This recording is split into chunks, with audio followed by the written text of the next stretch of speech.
ジャンヌ・ダルク。神の声を信じて戦場に立った一人の少女。その運命は、あまりにも過酷で、あまりにも美しい、静かな村で育った彼女が、なぜフランス王太子を救う存在になり、そして家系代に送られることになったのか。神を信じた心は、本当に狂気だったのか、それとも純粋な使命だったのか。燃え盛る炎の中、彼女は何を見つめていたのでしょうか。この物語は、神話でも幻想でもない、実在した17歳の少女の数奇な人生の奇跡です。ジャンヌの信じる力がどれほど人々の心を動かしたのかをたどっていきます。この動画が面白い、参考になったと感じたらチャンネル登録と高評価をお願いします。第1章、静かなる村。ドンレミにてフランスの東部ロレーヌ地方、そこに時代の荒波から遠く離れたかのような静かな村があった。ドンレミ。羊の鳴き声が風に溶け、石造りの小さな家々が寄り添うように立ち並ぶ素朴で信仰深い農村である。その地にジャンヌ・ダルクは生まれた。1412年、彼女が生を受けた時、フランスはすでに深い闇の中にあった。100年戦争、イングランドとフランス王家との間で長く続いたこの争いは国土を荒廃させ、人々から希望を奪っていた。加えて、国内ではアルマニャック派とブルゴーニュ派という2つの貴族勢力が激しく対立し、フランスという国そのものが崩れかけていた。王太子シャルル7世の正当性さえ疑問視され、イングランドの王がフランスの王冠を奪おうとしていた時代である。ジャンヌの家は裕福とは言えぬまでもつつましく暮らす農家だった。父ジャック・ダルクは真面目な農夫であり、母イザベルは敬虔なカトリック信者だった。ジャンヌは5人兄弟の一人として育ち、村人たちの中で素直で働き者の娘として知られていた。教養は限られていたが、祈りの言葉を忘れることはなく、日々教会で聖母に祈りを捧げることを欠かさなかった。村の小道を裸足で駆ける少女の姿、朝露に濡れた麦畑を見渡しながら、ジャンヌは静かに神と語る時を待っていた。彼女にとって信仰とは単なる儀式ではなかった。神の存在は日常のすぐ隣にあり、苦しむ人々を見つめるもう一つの眼差しとして常に彼女の心にあった。そんな彼女にとって戦争は遠い世界の出来事のようにも思えた。しかしやがてその日はドンレミにも及ぶ。ブルゴーニュ派の傭兵が近隣の村々を襲い、教会を焼き、修道士を殺す。聖なる場所すら安全ではない現実にジャンヌの心は揺れる。家族を守りたい、村を守りたい、そんな祈りがいつしか彼女の中で使命へと形を変えていく。ある日、村に逃れてきた旅の聖職者が語った。シャルル王太子はオルレアンで包囲されている。フランスがフランスで亡くなる日も近いと。その言葉はジャンヌの胸の奥に重く沈んだ。国が、王が、民が滅びようとしている。だが、誰もが諦めていた。神は沈黙しているのだと。だが、ジャンヌは違った。彼女はまだ神の声を聞いたわけではない。けれど、その時すでに心のどこかで呼ばれているような予感があった。燃える教会の残骸を見つめるジャンヌの眼差しは少女のものではなかった。静かな怒りと深い悲しみをたたえたその目は時代の狂気を確かに見つめていた。夜になると、彼女は村外れの小さな礼拝堂に一人で向かうようになった。月明かりに照らされた石の壁に手を当て、ジャンヌは祈り続けた。神よ、もし私があなたの声を聞く時が来たら、その時はどうか、はっきりと私に伝えてくださいと。ドンレミの夜は静かだった。遠くで犬の吠える声がして、時折風が草を揺らす。それでもジャンヌは一人で立ち尽くしていた。その姿はまるで何かを待ち受けるもののようだった。この村で生まれ育った素朴な少女が、やがてオルレアンの乙女として世界史に名を刻むことになるとは、誰も想像しなかった。ただ、あの夜の月だけが彼女の決意を照らしていた。第2章、神の声を聞いた日。それは1425年のある春の日だった。ジャンヌ・ダルクが13歳の時、彼女の人生は大きく動き出す。昼下がり、村の外れにある小さな庭で一人黙々と働いていた時、突如として光が差し込んだ。眩しいほどの光とともにその中から声が響いた。柔らかく、しかし確かに胸の奥に届く声。ジャンヌはその瞬間、言葉にはできない感覚に包まれた。恐れでもなく、驚きでもなく、ただこれは神の声だと、心の底から確信した。その声は、やがて大天使ミカエルだと名乗った。さらに聖カタリナと聖マルグリットの名も挙げられるようになった。ジャンヌは信じて疑わなかった。彼女はこの啓示を幻想とも妄想とも捉えなかった。それはあまりにも鮮明で、現実的で、そして何より彼女の中に深く根を下ろしていったからである。日を追うごとに、その声は明瞭になっていく。ジャンヌ、フランスを救え、シャルル王太子を王として戴冠させよ。その命令は明白であり、彼女の若き魂に突き刺さるように響いた。13歳の少女が背負うには、あまりにも重い言葉だった。それでもジャンヌは、恐れなかった。それは信仰に生きる者として当然の使命であり、神の意志をこの世に示すことこそが、彼女の存在理由だと感じていたからである。家族には、最初、何も話さなかった。農作業の合間に祈る時間が増え、夜になると、長く村の礼拝堂にこもるようになった。父ジャックは心配し、時には怒りもした。女が剣を取るなど、神の教えに反すると。しかし、ジャンヌは、父の土星にも、兄の冷たい視線にも動じなかった。心の中では、すでに別の世界に身を置いていた。最初にこの声の存在を告げたのは、地元の司祭だった。ジャンヌは慎重に言葉を選びながら、神の啓示を受けたこと、そして自分には使命があることを伝えた。司祭は困惑し、最初は笑い飛ばした。しかし、ジャンヌの目は真剣だった。単なる思い込みで語る少女の顔ではなかった。むしろ、揺るぎない信念と静かな熱情をたたえた瞳だった。その後、ジャンヌは地元の軍人や貴族にも語り始めた。私は、神からの使命を受けたものです。シャルル王太子をランスに導き、正当なるフランス王として戴冠させるために、オルレアンへ向かわなければなりません。当然、周囲の反応は冷淡だった。名もなき農家の娘が、軍を率い、政治を動かすなど考えられないことであった。だが、ジャンヌの言葉には不思議な力があった。まるで未来を確信しているかのように、彼女は語った。私は必ず、オルレアンを救います。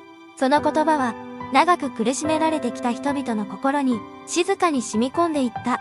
苦難の時代にあって、人々は誰かを信じたかった。そして、少女の目の奥に見えた確かな炎に、多くの者が心を動かされていく。ジャンヌの言葉を聞いた人々の中に、ロベール・ド・ボードリクールという地元の将軍がいた。彼は最初こそざれ言だと相手にしなかったが、ジャンヌが幾度も使者を送ってくるにつれ、無視できなくなっていく。ついには、ジャンヌ本人と面会することを決意する。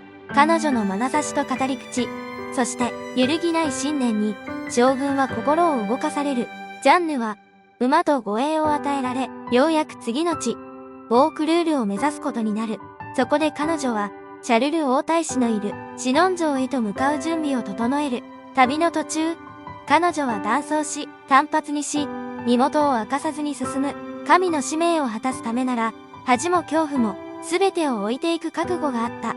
まだ16歳の少女だった。だがその背には、祖国フランスの未来と神の言葉の重みがのしかかっていた。ジャンヌは黙して語らず、祈りながら馬を進める。もう後戻りはできない。そして彼女の旅は、ただの旅ではなかった。これは神の声に従うための巡礼であり、フランスを救うための最初の一歩だった。第3章。王太子との対面と軍の指揮。1429年。ジャンヌ・ダルクはフランス王太子シャルルの元へと向かった。道中、彼女は幾度も検問や村人の疑念をくぐり抜けた。若い娘が剣を携え、しかも神の声を受けて王太子に会うと語るなど、信じる者は少なかった。しかし彼女の眼差しには何か人の心を打つものがあった。疑念を抱いた者でさえ、いつしか静かに頭を垂れるようになっていた。シノン城に到着したジャンヌは、すぐに王太子との謁見を求めた。側近たちは当然、怪訝な顔を見せた。王を騙す、偽物が多く出回る時代、無名の少女に直接面会させるなど前例がない。しかし、ジャンヌは譲らなかった。私は、神の使いとしてここに来ました。王太子にお伝えしたいことがございます。彼女の一途な訴えに押される形で、ついにシャルルとの面会が許される。だが、ここでも一計が講じられた。シャルルは彼女を試すため、帝臣の一人に王の衣を着せ、自らは群衆の中に紛れた。ジャンヌは迷わず、本物の王太子の前に進み出てひざまずいた。あなたが、神の選ばれし者です。その場にいた者たちは息を飲んだ。王太子でさえ、最初は戸惑いを見せたが、やがて、その瞳に浮かんだものは驚きではなく、希望だった。ジャンヌは、シャルルに語りかけた。神はあなたに、フランスを導く役目を与えました。私は、その道をお示しするために参りました。王太子は長らく清掃と疑念の渦中にあり、自らの正当性をさえ疑っていた。しかし、ジャンヌの言葉には揺るぎがなく、ただ一つの真実を宿していた。彼女は、政治家でも軍人でもなかった。ただ、信じていた。それだけが、どれほど人を動かすのかを、シャルルは初めて知ることとなった。やがて、ジャンヌの真理を見極めるための宗教的審問が行われた。ボワティエで複数の聖職者たちが彼女を問いただし、聖書の知識、神の声の意味、あらゆる角度から検証がなされた。結果、ジャンヌは異端的要素なしと判断される。むしろ、彼女の信仰と誠実さは多くの者の心を打ち、ついには王太子の正式な指示を受けることとなる。ジャンヌはついに、軍の指揮を任された。17歳の少女が国家の命運をかけた軍隊の先頭に立つ。それはかつて誰も見たことのない光景だった。彼女は白い軍服に身を包み、手には自ら依頼して作らせた旗を掲げた。その旗には、神と天使、そしてイエス・マリアの文字が描かれていた。剣は一度も自らの手口を流さず、彼女は旗を掲げて前線に立つことを選んだ。軍の者たちは最初、戸惑いを見せたが、やがて彼女の決意と勇気に引き込まれていった。軍はジャンヌを先頭に、オルレアンへと進軍する。この地は、イングランド軍によって長らく包囲されていた。戦況は不利で、士気も地に落ちていた。だがジャンヌが現れると、兵士たちの目に光が戻り始める。神が我らと共にある。彼女の言葉は軍に浸透し、敗北の空気を少しずつ打ち消していった。戦闘が始まると、ジャンヌは最前線に立った。自ら剣を振るうことはなかったが、彼女の存在そのものが兵士たちの心を支えた。矢が飛び交い、叫びが響く中で、白い旗が風に翻る。それはまるで、神の意志がこの地に舞い降りたかのようだった。ジャンヌは一度、肩を矢で射抜かれるが、それでも戦場から離れなかった。痛みに顔を歪めながらも、旗を掲げつけた。やがて、包囲は解かれた。オルレアンの勝利は、フランスにとって奇跡であり、転機でもあった。ジャンヌの名は、瞬く間に広がり、オルレアンの乙女と呼ばれるようになる。人々は彼女を英雄として称え、王太子シャルルもまた、その信頼を強めていく。これまで懐疑的だった貴族や聖職者たちも、次第に彼女の力を認め始める。ジャンヌの目的はただ一つ、シャルルを王として戴冠させること。そのための道は、まだ遠く、困難に満ちていた。だが、最も難しい一歩を踏み出した今、彼女はもう振り返らなかった。ただ前を向き、旗を掲げ、神の名のもとに歩き続けた。第4章、裏切りと捕獲、そして裁判へ。オルレアンの勝利から、ジャンヌ・ダルクの進軍は勢いを増していった。各地でイングランド軍を打ち破り、シャルル王太子の戴冠に必要な道筋を切り開いていく。ついに1429年7月17日、フランス中部の都市ランスで、シャルルは正式にフランス王として戴冠された。ジャンヌはその傍らに立ち、静かに目を閉じて祈りを捧げていた。神の使命が一つ、果たされた瞬間だった。しかし、勝利の光の中に、次第に影が差し始める。ジャンヌの存在は、あまりにも強烈だった。聖職者でもなく、貴族でもない少女が、王の信頼を一身に集め、軍を動かし、政治にまで影響を及ぼす。王に近い者たちの中には、彼女を危険視する者もいた。王自身もまた、戴冠を果たした今、ジャンヌへの依存を薄めていこうとしていた。それでもジャンヌは歩みを止めなかった。彼女にとって使命は終わっていない。北の都市パリを奪還し、イングランド軍をフランスから追い出すことが、神から与えられた最後の試練だと信じていた。だが、パリ攻撃の際には、王の支援が遅れ、十分な兵も得られなかった。ジャンヌは戦場で重傷を負い、退却を余儀なくされる。その失敗を機に、彼女の周囲の空気は変わっていった。1430年春、ジャンヌは王の命ではなく、自らの意思で再び戦地へ向かう。彼女はコンピエーニュに進軍し、ブルゴーニュ派の包囲に立ち向かった。しかし、この地で運命の歯車が音を立てて回り始める。包囲戦の最中、ジャンヌは場外に出て戦ったが、やがて敵の増援が現れ、味方の門が閉ざされる。孤立無援のまま、彼女は馬から引きずり下ろされ、ブルゴーニュ派に捕らえられた。捕獲の方はすぐに広まり、イングランド側歓喜に沸いた。ジャンヌは民衆の間で英雄であっても、政治的には利用価値を見出されていた存在であり、その命運は彼女の意思とは無関係に売買されていく。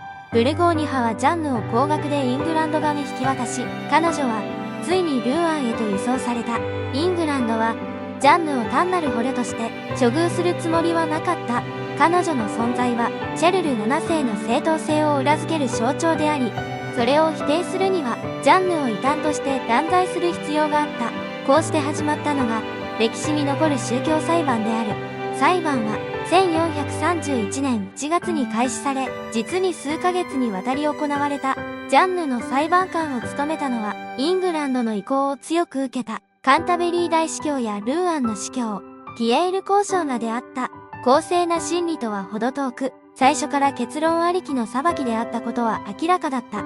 尋問は過酷で、容赦なかった。司教たちはジャンヌの刑事体験を否定し、神の声は悪魔の仕業であると断じた。断層して戦場に立ったことも、教会法に反するとして咎められた。